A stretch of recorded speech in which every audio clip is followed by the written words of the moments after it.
Welcome to the Underground, the Steel City Underground, the black and gold standard for Pittsburgh Steelers coverage. Now, here's your host, Terry Fletcher. Hello, everyone, and welcome to the WTF podcast. We are at week 9, and the Steelers are on a bye, so we have a lot to talk about with the other teams. What a weekend, and that's all I can say. And first of all, I'm just going to quote Brady. That was awesome.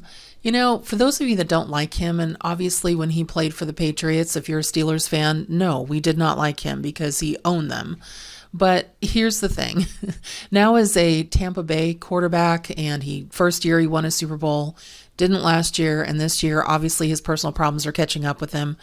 But in the last 60 seconds, I think it was actually 52 seconds, he made a comeback 60 yards down the field and just crushed the team they were playing and went ahead to beat them. So when you see stuff like that and flashes like that, especially from someone who's a veteran like he is at 45 years old, I agree. That was awesome. And you have to think to the other team. I mean, seriously, Sean McVay, what the football? You're the Rams. You're in Hollywood. You need to get it together. You are playing some really bad football. I realize you are now doing running back on committee, but man, you've got to get it together. It's just kind of embarrassing out there. Then let's go over to the Vikings. Yes, the Vikings. Kirk Cousins led Vikings. Talk about a what the football. They are absolutely now 7-1. The official ran into the defender for Washington for a score, so they, had things stacked against them to start. And Kirk Cousins on the trip home, apparently I was listening to him on NFL radio. Every time they win, he has to get somebody's gold chain, put it around his neck, and he's pretty heavy with chains right now, take off an article of clothing, it's going to get ugly, and dance around on their either plane or bus ride home. And no one needs to see Kirk Cousins naked. Nobody does. So for me, that's a what the football. But you know what? Good for them. He's actually in one of my fantasy leagues, which I was 3-5 this week. So I'm like, okay, he's never been my favorite, but you know what? He's had some struggles. He's had some wide receivers call him out. And right now, I wish he'd play more Thielen, but he's 7-1. And that's all you have to say about that. Now, Titans at Kansas City. Oh my gosh. After Kansas City won that game, but they didn't cover the point spread, which nobody thought they would at 13 points. But to win in overtime by a field goal and then to only win against a backup quarterback because Tannehill was out, I mean, then all of a sudden you're seeing the media people going, so MVP, would that be Patrick Mahomes? No, they played behind most of the game. He played like crap. So no, he is not MVP caliber right now. Just move on from that, boy. Okay, let's move to the Colts. Well, the Colts Indianapolis has had kind of an interesting season so far. So we are 9 weeks in, and what's happened to them? Well, first of all, they pretty much suck. And they fired their OC. They benched Matt Ryan, who is their $27 million a year quarterback. Remember last year they traded for Wentz. Yeah, he's now, where is he? He is in the Commanders. And so that didn't work. Matt Ryan's not working. He's sitting out. And this week they fired head coach Frank Reich, even with a contract extension through 2026. So he's guaranteed another $10 or $15 million. Who did they name as their interim coach? Okay, this makes no sense to anybody. He is not on staff, so he doesn't know the playbook. He did play for the Colts for 13 seasons as a center back in the day when Peyton Manning was playing. And he was a high school coach for 2 months. So then Jim Irsay comes out, the owner, and says, oh no, he's got plenty of experience because we like him and he's very nice and he doesn't have any kind of fear because he doesn't know what he's going to be doing. So that's going to be a game to watch this weekend. Let's figure out what a coach who has no experience, can't do anything, doesn't know what it means to be a coach in the NFL, and basically has not even been on staff to know the playbook. So this will be fun. Try being a player who comes in. You have one job to do, and you get the playbook on the plane ride in or on the bus in your hotel room, and you've got to start in a couple of days. But a coach? Oh my gosh, this is insanity.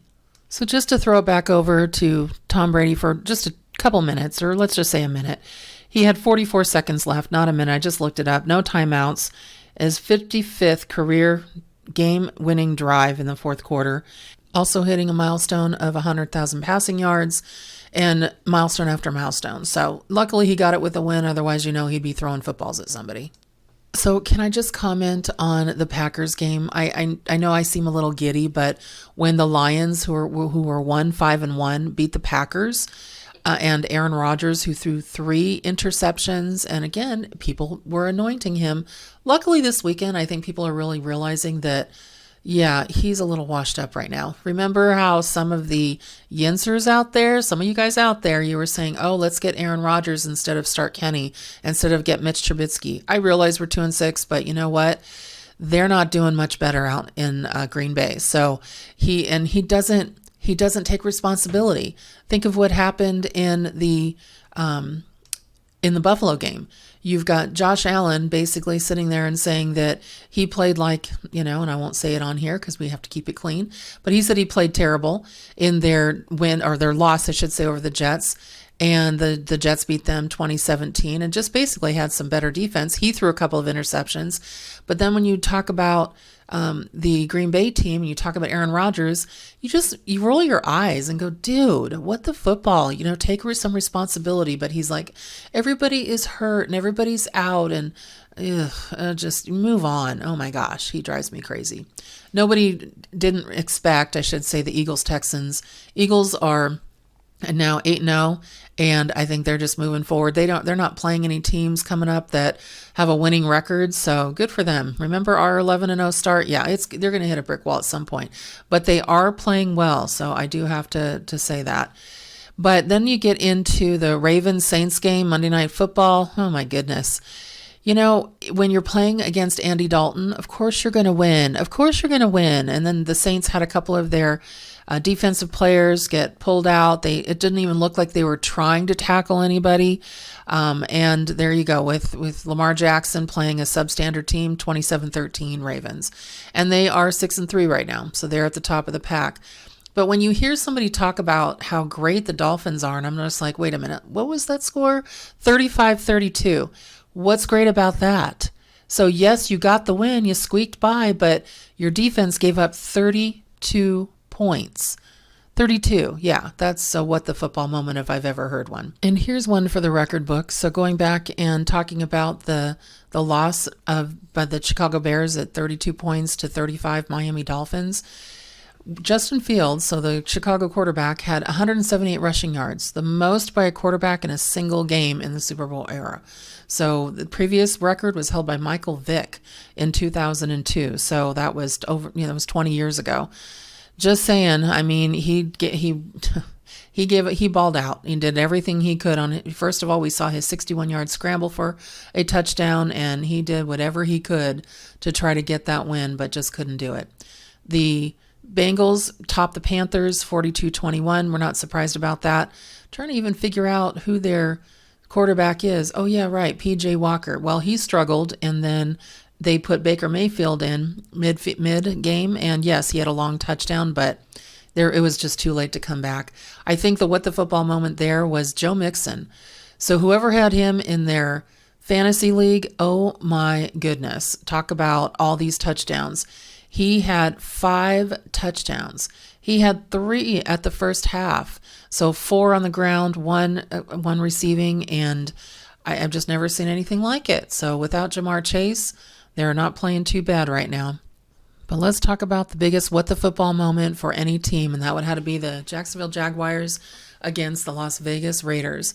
Well, the Raiders started off fast, and they got ahead by 2 touchdowns, so it was 14-0, and they ended up losing 27-20. They just cannot find any consistency. They're blowing big leads. Derek Carr played okay early, connecting with his new best friend, Devontae Adams, but then he missed all kinds of throws down the stretch in the second half, tossing balls out of bounds and in the dirt, and he 3-and-out starts all over the place. And Josh McDaniels, I have a feeling his job is on the block. So when the quarterback is missing throws like Carr was Sunday, And you have Josh Jacobs, their running back, just stymied, and he's not able to get any kind of running game going. The Raiders aren't going to beat anybody. And, even though the Jaguars are 3-6, it seems like they're winning more, but they're really not. Just kind of crazy. The Chargers pulled out a win against the Atlanta Falcons, which makes me sad because you know how much I really like Marcus Mariota, and he just always balls out. It was 2017, but there was just too many turnovers, and not just with with Chargers running back Austin Eckler and defensive tackle, and there was just all kinds of things going on over there. But the Falcons, they do try to come back. It was great to see Cordell Patterson back. He did a great job. They also had Tyler Algiers Day, who, they both did great. And then you also have Marcus Mariota doing really well, but unfortunately, Justin Herbert did pull it out. He was 20 for 26 for 160 yards and a touchdown. Now, he did have an interception that was popped off somebody, and I really thought Atlanta was going to pull it out at the last minute, but they didn't. It was just too much to handle as far as how many weapons they have. So that's kind of our short version of the WTF podcast this week. Can't wait to get back to football, where the Pittsburgh Steelers take on the Saints at Pittsburgh on Sunday, 10 a.m. Pacific time, 1 p.m. Eastern time. Just can't wait. We need to get back to some Steelers football and hopefully get a win. This skid we've had is really getting depressing. So everyone, make it a great day and a great rest of your week. And thank you for listening to the Steel City Underground WTF podcast. We would like to thank you for listening and remind our listeners to follow us on social media and our website, www.steelcityunderground.com.